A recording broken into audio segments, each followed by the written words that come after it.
रात के 3 बज रहे थे। पूरे रेलवे स्टेशन पर सन्नाटा था। जोर जोर से हवाएं चल रही थी। तभी रेलवे स्टेशन पर एक ट्रेन आकर रुकती है, जिसमें कई सारे पैसेंजर अंदर बैठे होते हैं, लेकिन कोई भी आदमी उस ट्रेन से बाहर नहीं उतरता। सभी लोग अपनी खिड़कियां बंद कर लेते हैं कि तभी अंदर से एक औरत अपने पति से कहती है, सुनिए जी, इस स्टेशन पर कोई उतर नहीं रहा। ट्रेन आगे क्यों नहीं बढ़ रही और सबने अपनी खिड़कियां क्यों बंद कर ली? कितनी गर्मी हो रही है, ऐसे तो मेरा दम घुट जाएगा। उसकी बात सुनकर तभी एक बूढ़ा आदमी कहता है, चुप करो, कुछ मत कहो। अगर अपनी और हमारी जान की सलामती चाहती हो तो भगवान के लिए चुप रहो। वो दोनों चुड़ैल बाहर ही है अभी। तभी उनके आगे वाले वीआईपी डब्बे में एक परिवार होता है जो नैनीताल से अपने गांव सहारनपुर जा रहा होता है। लेकिन एक राघव नाम का लड़का, मैंने पहली बार किसी स्टेशन पर इतना सन्नाटा देखा है। राघव को वहाँ एक कूड़ा उठाने वाली और एक चाय बेचने वाली के अलावा और कोई नहीं दिखता। तभी उसके पास चाय वाली औरत आती है। चाय, गरम चाय वाली, चाय गरम, चाय वाली साहब, गर्मा गर्म चाय ले लो। चाय। अरे सुनो, कितने की चाय है? साहब, केवल 10 रुपए की। ऐसी चाय आपने कहीं नहीं पी होगी। राघव अपनी खिड़की से हाथ निकालकर उस औरत से चाय लेने लगता है, लेकिन वो औरत राघव का हाथ पकड़ लेती है और देखते ही देखते वो एक भयानक चुड़ैल बन जाती है। चुड़ैल? हे भगवान, ये चुड़ैल कहाँ से आ गई? बचाओ, अरे मुझे कोई बचाओ। चुड़ैल राघव का हाथ काट देती है, जिसके बाद कूड़ा उठाने वाली चुड़ैल उसकी मुंडी काटकर अपने बोरे में डाल लेती है। नहीं छोड़ूंगी, किसी को भी नहीं छोड़ूंगी, सबके सब मरेंगे। राघव के चिल्लाने की आवाज सुनकर डब्बे के सभी लोग जाग जाते हैं और ट्रेन के सभी पैसेंजर बहुत डर जाते हैं। और ट्रेन के चलने के बाद वो बूढ़ा आदमी उस औरत को बताता है, ये कुछ महीने पहले की बात है। संबलपुर गांव से 2 बहनें रीता और सीता शहर जा रही होती हैं। वो दोनों ट्रेन में बैठ जाती हैं, जिसके बाद ट्रेन चलने लगती है। तभी रीता सीता से कहती है, बहन, अगर चाचा ने हमें अपने घर में नहीं रखा तो हम इतने बड़े शहर में क्या करेंगे? देख बहन, हमें कुछ तो करना ही होगा, क्योंकि अब हमारे साथ हमारे माता पिता नहीं हैं जो हमारी देखभाल कर लेंगे। हमें खुद ही अपना ख्याल रखना होगा। उस स्टेशन पर एक कूड़ा उठाने वाला था और एक चाय बेचने वाला। ट्रेन के सभी पैसेंजर सो गए थे कि तभी सीता रीता से कहती है, बहन, बहुत जोरों की भूख लगी है, चलो चाय पीकर आते हैं। वो दोनों बहनें सुनसान स्टेशन पर ट्रेन से उतर जाती हैं, जिसके बाद सीता चाय लेने जाती है। वहीं रीता को प्यास लगती है, इसीलिए वो पानी पीने के लिए कूड़ा बिनने वाले से पूछती है, भाई साहब, मुझे बहुत जोरों से प्यास लगी है, क्या यहाँ पानी मिल जाएगा? कूड़ा बिनने वाला उसे बहुत ध्यान से देखता है, जिसके बाद वो उससे कहता है, उस कमरे में पीने के पानी की टोंटी लगी है, जाओ पी लो। रीता पानी पीने के लिए उस कमरे की तरफ जाने लगती है कि तभी वो कूड़ा बिनने वाला उसके पीछे पीछे आता है और कमरे का दरवाजा लगा देता है। अरे भाई साहब, ये तुम क्या कर रहे हो? दरवाजा खोलो, मुझे बाहर जाने दो। ऐसे कैसे जाने दूं? पहले वो काम तो कर दूं जिसके मुझे पैसे मिले। क्या चाहते हो तुम? साफ साफ बोलो। रीता बहुत डर जाती है। इतने में वो आदमी एक खंजर निकालता है और उसके दोनों हाथ और उसकी मुंडी काट देता है।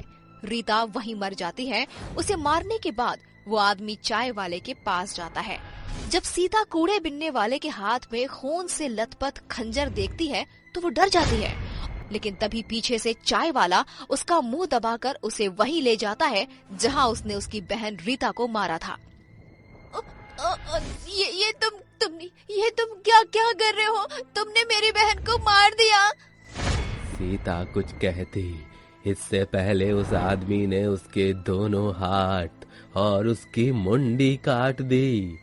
उस दिन दोनों बहनें मर जाती हैं। उनकी मौत क्यों हुई, आज तक इस बात का पता नहीं चला।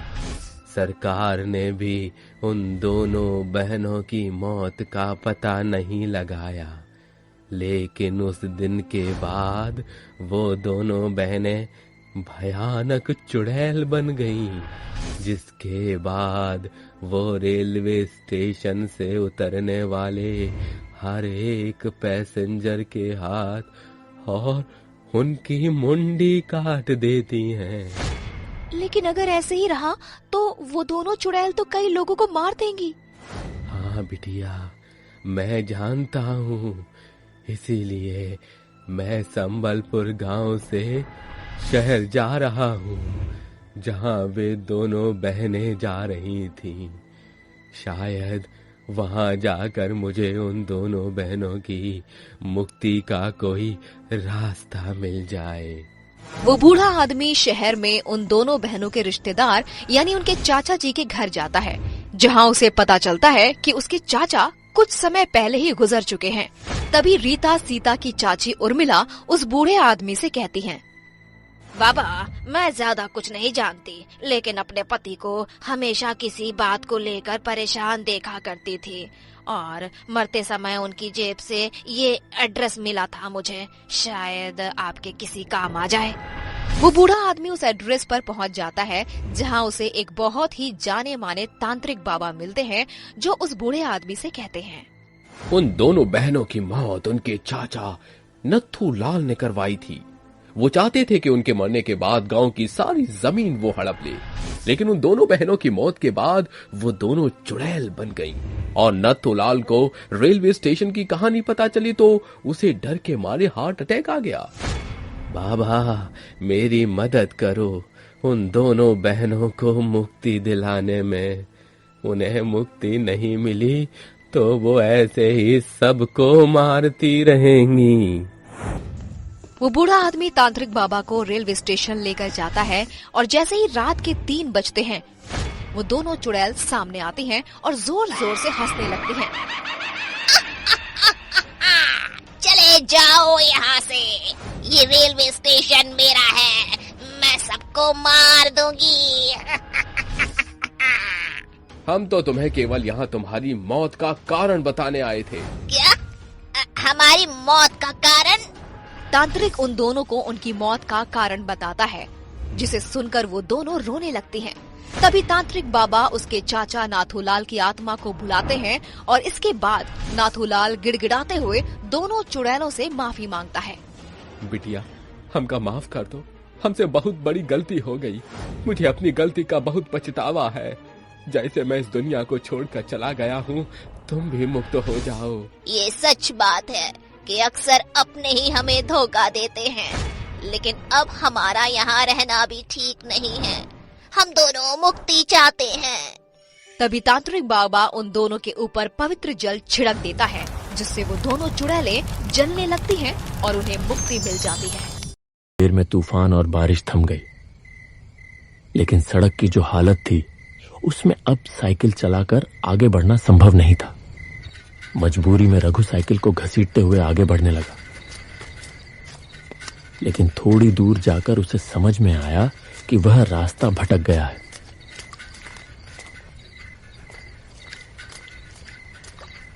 यह रास्ता कुसुमपुर का नहीं है।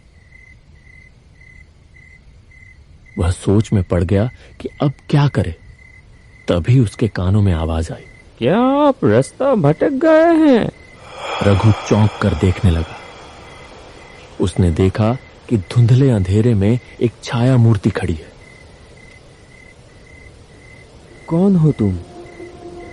मैं रतन हूँ बाबू, लगता है आप रास्ता भटक गए हैं। मेरा मतलब है मुझे कुसुमपुर जाना है, लेकिन नहीं जा पाएंगे। कुसुमपुर जाने वाला रास्ता बंद है, रास्ते में पेड़ गिर गया है। रघु मुसीबत में पड़ गया। वह पागलों की तरह सामने अंधेरे में डूबी सड़क की ओर देखने लगा, यहीं पास में मेरी चाय की दुकान है।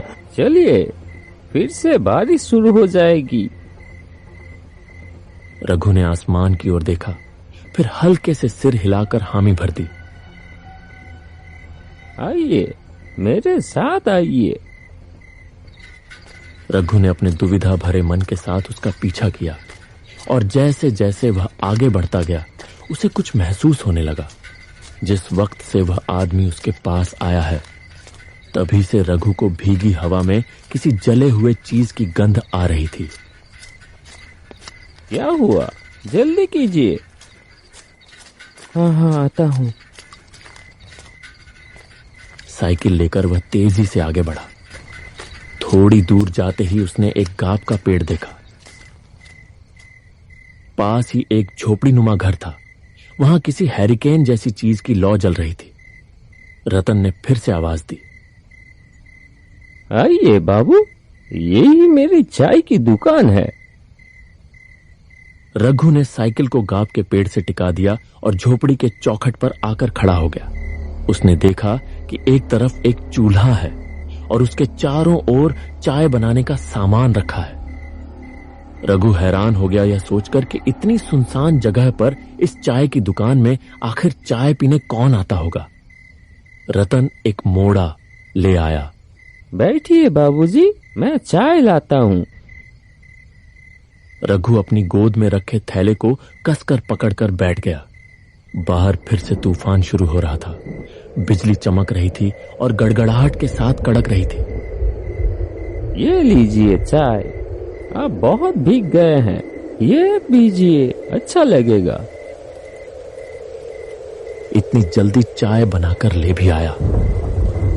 हैरानी की बात थी, हल्की हल्की बारिश शुरू हो गई।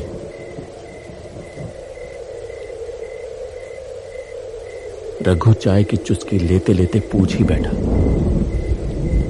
यहाँ चाय पीने कौन आता है? मतलब इतनी सुनसान जगह में। पहले कुछ दूरी पर एक बस स्टैंड था, तब लोग आया करते थे। और अब आप जैसे कोई आता है। उस आदमी की बातों में क्या था कौन जाने, लेकिन रघु का सीना एकदम से सिहर उठा। उसने कुछ असहजता के साथ चाय की एक चुस्की ली। आप चाय पीजिए, आज रात आप नहीं जा पाएंगे बाबूजी, रात को यहीं रुकना पड़ेगा। रघु ने देखा कि बारिश की बूंदें अब और भी तेज हो गई हैं। तूफान की रफ्तार भी काफी बढ़ गई है। बिजली लगातार गिर रही है। लेकिन एक चीज देखकर उसे बहुत हैरानी हुई। इतनी तेज आंधी के बावजूद हैरिकेन की लौ जरा भी नहीं हिल रही थी। न जाने क्यों रघु को लगने लगा कि उसके चारों ओर जो कुछ भी है वह सच नहीं है, जैसे कोई जाल है जो चुपचाप उसे अपने भीतर लपेट रहा हो। बैग में रखे हुए इतने सारे पैसे, उसका सीना एक बार फिर धक धक करने लगा। जब बारिश थमी तब तक रात काफी बीत चुकी थी। खाना पीना कुछ देर पहले ही निपट चुका था। रतन दहलीज पर रघु के लिए बिस्तर लगाते हुए बोला, कहाँ गई झूमर? बाबू को पान नहीं दिया? आइए बाबू, यहाँ लेट जाइए। डरने की कोई बात नहीं है, मैं और झूमर तो हैं ही। रघु ने हल्के से सिर तो हिलाया, लेकिन उसके सीने में एक बार फिर से टीस सी उठी, जैसे उसकी छाती के भीतर कोई धीरे धीरे उसे कुछ समझाने की कोशिश कर रहा हो। जैसे ही नूपुर की झंझनाहट कानों में पड़ी, वह हल्के से चौंक कर देखने लगा। झूमर धीमे कदमों से आगे बढ़ रही थी। उसकी आंखों में जैसे कोई खास इशारा था जो उसने रतन की ओर किया। रतन ने भी जरा सा गर्दन हिलाकर कुछ जताया। यह बात रघु की नजरों से छुपी नहीं रही। लीजिए बाबू, पान। पान? मेरा मतलब है खाइए खाइए। झूमर के हाथ के पान खा के आप जिंदगी भर नहीं भूल पाएंगे।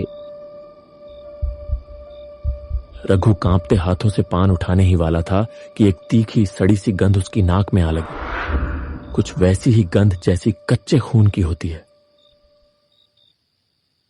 अचानक आई एक तेज हवा के झोंके से झूमर के सिर की ओढ़नी सरक गई और जो दृश्य रघु ने देखा उसे देखकर उसका खून जैसे जम ही गया।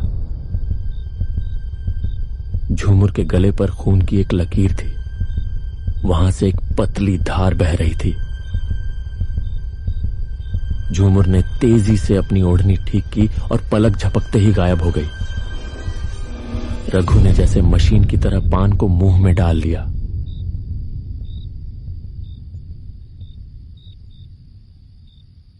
रतन हैरिकेन की लौ धीमी कर कमरे के अंदर चला गया। रघु एक अजीब सी घबराहट और बेचैनी लेकर लेट गया। रात गहरी और शांत थी, केवल झिंगुरों की आवाज उस सन्नाटे को तोड़ रही थी। पास के किसी झाड़ी से एक भूखा सियार चीख उठा। फड़फड़ाते पंखों की आवाज के साथ एक काला उल्लू आकर गाब के पेड़ पर बैठा और अपनी डरावनी आवाज में बोल उठा। रघु का सीना बार बार कांप उठता रहा। भगवान देखना ताकि रात ठीक से कटे। थकान की वजह से थोड़ी ही देर में रघु सो गया। न जाने कहां गए, लौटते वक्त एक बार मिलकर जाऊंगा। लेकिन कुछ दूर जाते ही रघु को याद आया कि वह लापरवाही में पैसों का बैग वहीं भूल आया है। वह तुरंत साइकिल घुमाकर वापस उसी जगह लौट आया। लेकिन यह क्या हालत, वो झोपड़ी कहां गई? वहां तो अब सिर्फ एक अज्जली झोपड़ी का ढांचा पड़ा हुआ था। तो क्या रतन ने जो कहानी कल सुनाई थी वो? आप शायद ये ढूंढ रहे हैं। रघु तेजी से पलटा, देखा उसका पैसों वाला बैग। कौन हो तुम? मैं झूमर। तेज हवा के झोंके से ओढ़नी हट गई। वही सड़ी सी तीखी गंध फिर से उसकी नाक में आ लगी। रघु की आंखों के सामने प्रकट हुआ एक औरत का भयावह खून से सना चेहरा। रघु होश खो बैठा और साइकिल समेत वहीं सड़क पर गिर पड़ा।